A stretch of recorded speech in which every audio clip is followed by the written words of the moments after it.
자, 안녕하세요. 네, 한 주 동안 푹 쉬셨죠? 자, 보겠습니다. 책은 151쪽이고요. 우리 그때 기출문제 하다가 좀 끝이 났을 거예요. 우리 그때 디르켐의 자살론, 그래서 자살 유형에 대해서 한번 얘기를 했었었고요. 그럼 이제 자살 위험 요인은 그게 좀 나열을 했습니다. 그래서 지금처럼 요번에는 논술에 대해서는 시험 문제가 안 나올 거니까 이런 걸 다 외울 필요는 없겠죠. 근데 이게 혹시 오지선다 이렇게도 나올 수 있으려나? 근데 단답형으로 해서 몇 개를 써라 라고는 나올 수도 있을 것 같아서 이 정도는 상식처럼 알아두시는 것도 괜찮아요. 그래서 보시면 의도적인 자살 사고, 치명적인 자살 계획, 그래서 대부분 갖고 있는 요인 중에 하나가 자살 계획을 물어보면 아주 구체적으로 얘기를 합니다. 그래서 구체적으로 몇 월 며칠 몇 시에 어떤 도구를 이용해서 자살을 할 거다라는 그 자살 계획이 아주 구체적일수록 실행에 옮길 확률이 좀 많다라고 보시면 될 것 같고요. 그 다음에 이제 정신질환을 갖고 있어. 그럼 당연히 이제 자살 위험이 좀 높습니다. 그다음에 가족력 중에 자살한 사람이 있어. 이럴 경우도 위험이 좀 높아요. 되게 신기한 게 뭐냐면 역학조사 결과 발견됐는데요. 그 조상 중에 자살한 사람의 행위 좀 있어. 그럼 대부분 그 밑에 자손들도 자살의 방법으로 행위를 많이 사용하더라고요. 그래서 자살 방법까지도 그대로 유전되는 건 아니지만 그런 소인이 좀 있는 것처럼 보이기도 합니다. 자, 그리고 공황 발작 이런 것들도 역시 자살 위험 요인이고요. 그 다음에 수치심, 굴욕감을 느끼고 있어. 이런 것들도 역시 그렇습니다. 근데 물질 남용이요. 그래서 내가 부탄가스를 한다든가 본드를 한다든가 약을 좀 하고 있어. 이런 친구들도 나중에 이제 자살, 그러니까 본인이 약에 취했을 때는 좀 모르다가 약을 이제 끊고 나서, 그 약의 효과에서 깨어나고 나면 본인이 굉장히 한심하다는 걸 느끼겠죠. 이러면서 이제 자살을 시도할 수도 있거든요. 하여튼 이런 것들이 모두 위험 요인이다라고 보시면 될 것 같고, 그 다음에 마지막에 보시면 최근에 스트레스 생활 사건이 있었어. 예를 들어서 자기가 가장 좋아하는 엄마가 있었는데 엄마가 돌아가셨어. 그러면 이제 자살의 위험 요인으로 다가설 수밖에 없는 거죠.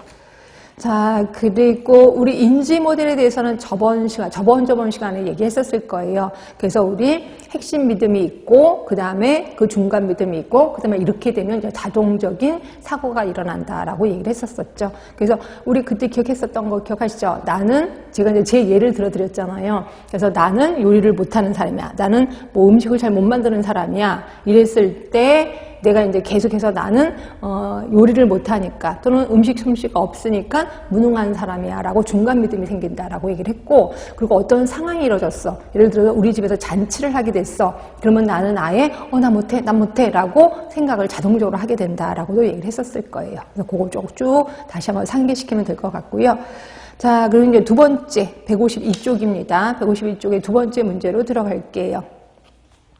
자, 이거는 주요 우울 장애 진단을 받은 후 치료를 받고 있는 민지, 18살 여자입니다. 보건교사 대화 내용이다. 자, 기억면에 해당하는 내용을 순서대로 쓰랍니다. 자, 선생님이 민지야, 병원에서 처방받고 있는 토라닐은 잘 먹고 있니? 라고 했더니, 네, 그런데 병원에서 약을 나르딜, 이 나르딜은 기출문제로 또 벌써 두 번째 나왔습니다. 나르딜을 받고 주었어요. 이거는 모노아민 산화효소 억제제. 우리 나르딜 하면 저번 시간에 배웠는데, 얘는 뭐를 조심하라고요? 티라민을 조심하자. 티라민의 대표적인 게 오래된 치즈다라고도 표현했고요. 하여튼 요거 바꿔주셨어요 라고 얘기를 했어요. 아, 그래? 무슨 일이 있었어? 입이 너무 마르고 변비 증상이 심해서 약을 계속 복용하기가 힘들었어요. 그래서 토라닐이 원래 이런 증상이 좀 일어납니다. 아, 그랬구나. 바뀐 약에 관한 주의사항은 들었니? 했더니 발효 음식인 요코트 음식 종류, 오래된 치즈, 훈제 생선, 절인 생선 같은 것은 먹지 말래요. 선생님이 왜 먹지 말아야 하지요? 라고 얘기를 했습니다. 자, 그런 음식은 뭐가 함유되어 있다?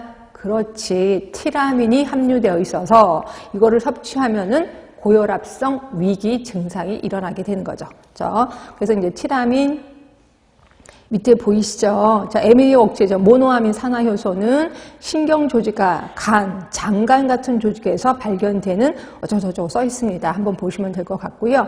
자, 이 중에 2번입니다. 티라민은 장간 내에서 MAO에 의해 정상적으로 불활성화된다. 이렇게 돼 있고요. 그 티라민을 그래서 섭취하게 되면 이것 때문에 고혈압성 위기에 다다르게 된다라고 표현했고요. 그 다음에 나머지도 우리 앞에서 다 배웠기 때문에 그대로 쓰시면 될 것 같아요.